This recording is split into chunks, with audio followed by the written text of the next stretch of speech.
MDOT presents the Extra Mile Podcast, Legislative Session.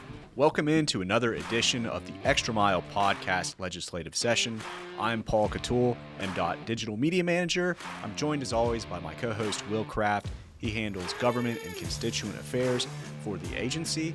As we head towards the end of the session, we're going to continue our run of having legislators on the podcast. Today we have State Senator Barbara Blackmon on with us today. She took office in 2016. She also had previous experience in the legislature from 1992 to 2003, and she represents Senate District 21. That's Atala, Holmes, Leake, Madison, and Yazoo counties. Senator Blackmon, thank you so much for coming in to speak with us today. Thank you all so much for having me. We're very happy to have you. Well, Senator, we just want to get to know you a little bit, tell the folks a little bit about you. How did you get involved in politics? What drove you to seek out the office back in 92? In 1992, my husband was already in the House of Representatives. Right. And they were in the middle of redistricting. And they had to show that there was a viable black candidate for a particular seat in order to try to create a black district. Okay. And my predecessor at that time, Bob Montgomery, had resigned from office, and I ran for that position. And I would come in 1 or 2 o'clock every morning. I represented the seat was for all of Madison County and all of Holmes County at that time. And I did not know it, but the seat was only about 40% black. Okay. And I was campaigning, and my husband told me, "Why are you doing all this campaigning? You can't win that seat. It's not a black seat." And so I went and looked at the numbers, and I said, "Well, why did you have me in here doing this?" And he said, "Well, we're trying to create a viable black district." And lo and behold, I won the seat. I was about to say. I won it, and then he told me I messed up their numbers. But he said I had the right pedigree because I had gone to the University of Alabama, and I had gone to New York University, and I had gone to University of Mississippi. So he said that's the only reason that I was able to win that seat. Well, and you just mentioned your education background, and I certainly want to ask about that because it's quite impressive, your list of attendances here. But one thing you just mentioned, coming back in 16, what was it that made you want to get back into it in 16? Okay, what happened was I ran for lieutenant governor. That's right. And that's why I got out. And I could have run for the Senate as well as for the lieutenant governor, because back then they did not have it where you could only run for one seat. Okay. But I wanted to be in or out.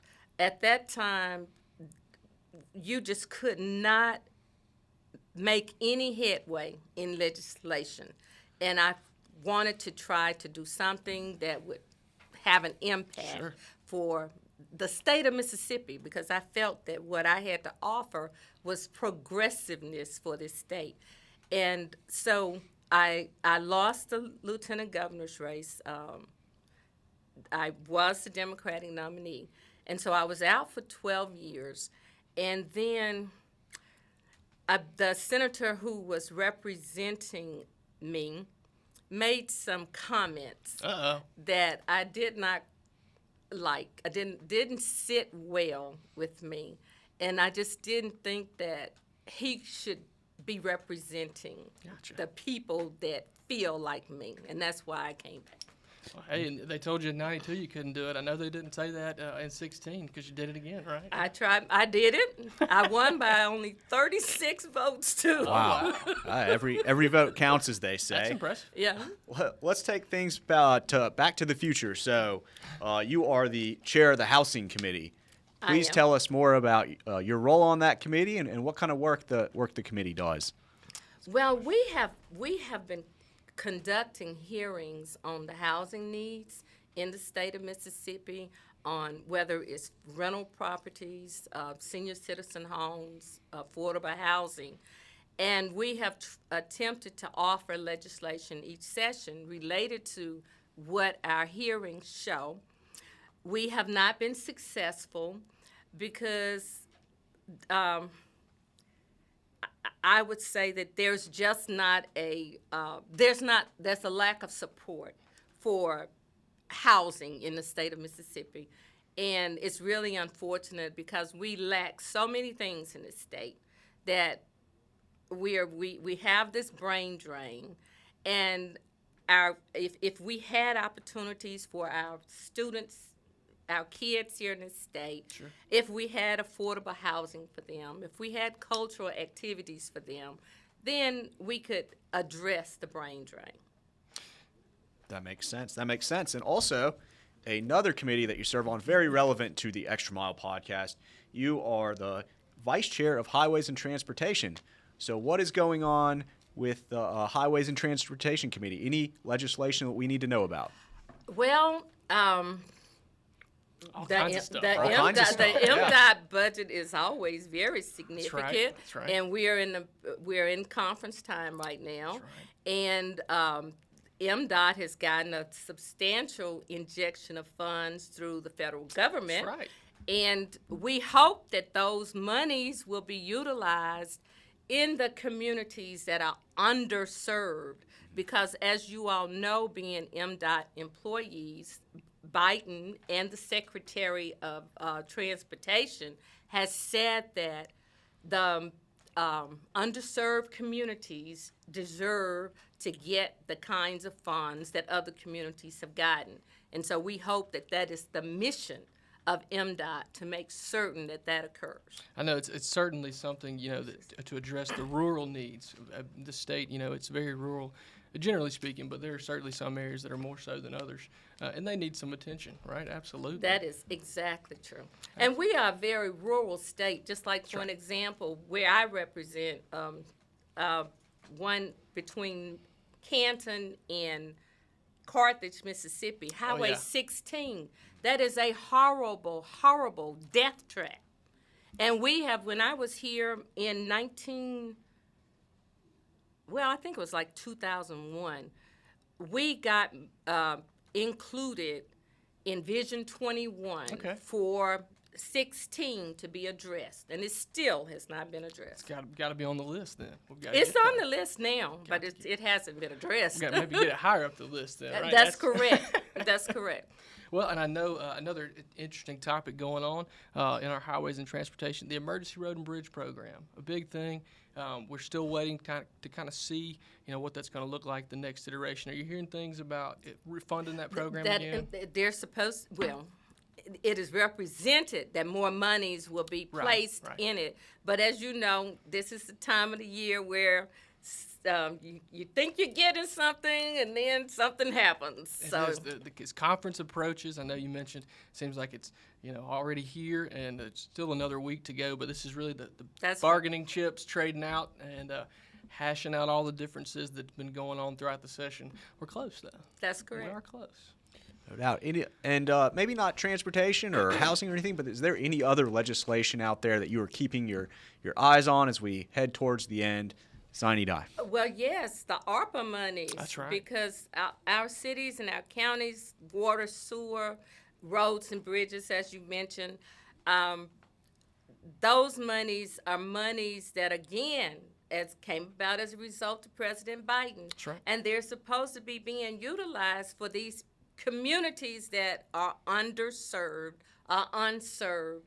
And we hope that there will be some agreement where these monies can get out to the cities and counties. I know water and sewer infrastructure is such a need statewide, and especially in some of our local, That's smaller right. communities. It's absolutely correct. Any other legislation that you want to mention or throw out? I know there's just so many things going on. Selfishly, I'll ask you one. I know you have an extensive background in taxes and the tax system. We've got the income tax bill going back and forth right now. Is that coming out? We're going to see the light of day on that? Well, that's what the big impasse is right now as to whether that is going to come out.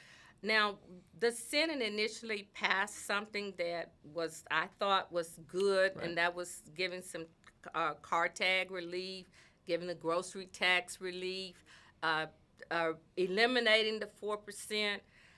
I don't think that we can afford, this poor state, to take $1.7 billion out of our state budget, or up to $2 billion. I just don't think we can do that. It's a big number. And especially in light of the uncertainty now with what's going on in Ukraine, we don't know whether this pandemic is truly over. Right. And so you don't know if the federal government is going to continue giving us all of this money. It's true. So I think we, and I hate to use this term conservative, but I think we should be. It's okay. It's absolutely okay. Oh, yes. We should be conservative in what we're doing. We need to address the needs of our citizens. We have to do that, but we can't take $1 billion+ out of a state budget and then think we're going to be addressing the future needs of our citizens. It's been interesting to watch the back and forth as it's come through, and now we're approaching the finality here. You know, it'll be just interesting to see if what ends up coming out of it all. I've heard that there might have to be an extension to the session, or maybe even a special. Are you hearing any of that out there? I'm hearing the same thing. I certainly don't want that to occur.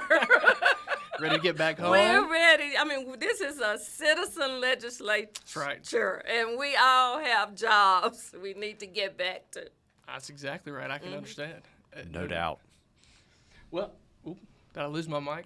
Oh, we're good. Sorry. You're good. Okay. You're good. Okay. Roll with it. Senator, I know you spent a lot of time traveling the roads and back and forth in the district, coming to the Capitol here. Is there any place that anytime you're in the area, you've got to stop in, got to get a bite to eat here, got to see what's going on? Maybe a local hot spot back home that's new and upcoming? Favorite spots? Well, it's mudbug season. Oh, yeah. So. That's Little right. crawfish action. Love it. Yeah, so I'm looking for some great mud bugs. Do you have a favorite spot? I really do. Okay. A mud bug over. The one, yeah. mud bugs. That's right. Okay. A Jackson staple. I have been there many times myself. Yeah, that's where I like. Well, that is, I think we can all agree. Crawfish season is a great thing. Great late spring, summer activity for sure. All right, Senator Blackmon, well, we really appreciate you coming in today to speak with us. Just have one more thing for you. How can the public, your constituents, best contact you? Please call 601-359-3237. Pat Trials. She's my assistant at the state capitol, and she can always get in touch with me. Excellent. Thanks again for coming in to speak with us today. We want to thank all of our listeners out there for tuning in to the Extra Mile Podcast Legislative Session. We also want to thank our producer, Katie Hornsby, and our editor, Drew Hall. They do a lot of work behind the scenes. Remember, you can listen and watch each episode by visiting gomdot.com/The Extra Mile. Be sure to follow us on Facebook and Twitter. The handle there is @MississippiDOT. And as always, remember to drive smart out there on Mississippi highways.